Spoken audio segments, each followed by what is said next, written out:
Well, contrary to popular belief, there were some games played this weekend. Not every match was cancelled, Albert, which is a good thing. On Saturday, history was made, right? The CPL team, Forge for the first time, played in the Canadian Championship final for the Voyageurs Cup against Toronto FC, and boy, it came close. 1-1, they fell on penalties in the end, and it got me thinking that we understand what MLS is in North America, right? It is obviously the elite league in North America. It is better than the CPL, but seeing how far CPL's come in 3 or 4 years really made me feel optimistic about the future of that league in this country, because I thought Forge were just outstanding in that match. Yeah, you know what? It's funny you say that. When the CPL first started, I was skeptical. I'm like, is this going to work? And I understood why it was happening, because obviously Canada wanted to be a part of one of the upcoming World Cups. And I'm like, I don't know if this is going to work. But, based on what we've seen from a team like Forge, the fan base is there, the quality in the players is there as well. What's really missing, I think, is a little bit more money, a little bit more investment into these teams, because I don't think the quality is that far off from the MLS. But back to that game, the Forge, yeah, they were fantastic. They deserved more from that game. I think maybe if it didn't go straight to penalties with this format and there was some extra time, could have been a different result, I think. Could have been, yeah. I mean, I feel bad for Tristan Borges, of course. Yeah. He scored the goal, but also hit the crossbar from a penalty in the really first half. Really good player, yeah. Really fantastic player. I mean, he's MLS quality, in my opinion. But yeah, I just look at this league, and I too was skeptical at first. But the first couple of games I thought, you know what? It's a pretty decent quality. But obviously, they operate in shoestring budgets. And the owners have gone through a pandemic. It's been the worst time to ever start a league, but they're staying strong right now.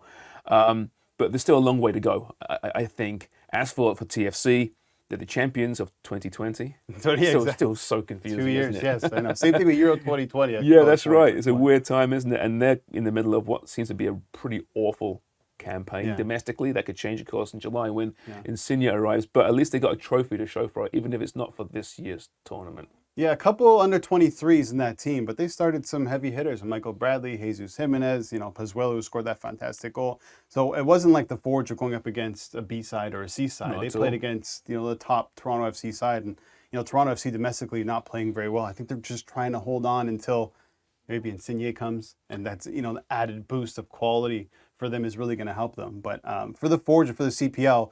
Yeah, they lost, but I think this is a huge step in the right direction. Yeah, I give Bobby Simeone so much credit, what he's done with that team. Even in the Champions League, they played fantastic this season as well. By the way, regarding TFC, make sure you follow Michael Singh of the Parlays. Some great columns coming down the next few days. You don't want to miss them.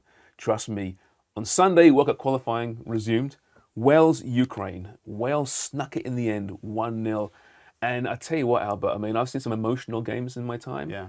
But that, on so many levels, hit new levels of emotion, given that Welsh fans are amongst the most emotional in world sport, right? You never see a bad Welsh crowd. No stadium sounds like a Welsh crowd. Thrown at the other end, Ukraine, and what they've been through, the tears post-game, what they did for their country getting this far. It is sad it doesn't go on to the World Cup, but I think Wales, despite Ukraine playing a decent game, Wales were deserved winners. Yeah, once again, I think the Ukraine players, because a lot of them haven't been playing that much, and when you go back to the Ukraine domestic league, because of the war that was going on, it was on standby for a little while, so those players weren't be able to play, so they weren't really up to match fitness. But yeah, a really strange game to watch, because you would love to see Wales go through, which they have, but you also, on the other side, you don't want to see the Ukraine go out. And I felt that same way against Scotland, but, the Ukraine were obviously much better than Scotland then. But for Wales, obviously a huge achievement. First time since '58 heading to the World Cup. And they go into a pretty tough group, though.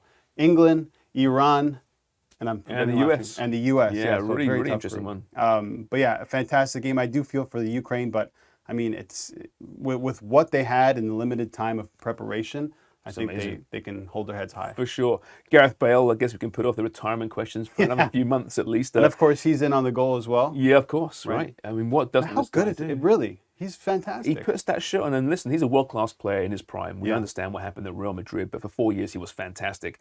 But even, the last 2 or 3 years where he's been in and out of that lineup, whenever he puts that Welsh shirt on, he's a world-class player once again. And then post-match, you saw him going to every single Ukraine player, shaking his hand, hugging him, words of encouragement. I mean, he's a genuinely good guy. is Gareth Bale. He gets criticised, of course, in the Spanish press in particular, but sometimes you've got to remove the footballer from the human being and say, Wales are very lucky to have him. Yeah, and I want to see where he goes now. He actually did a post-match presser, and he was saying he has loads of contract offers from everywhere, including the MLS. I heard DC United is one of the teams that would look to bring him in, and we talked about this before. He's going to go to a team where he can get guaranteed playing time, so we might not see him at one of the top clubs in Europe. Yeah, guaranteed playing time until he hurts himself.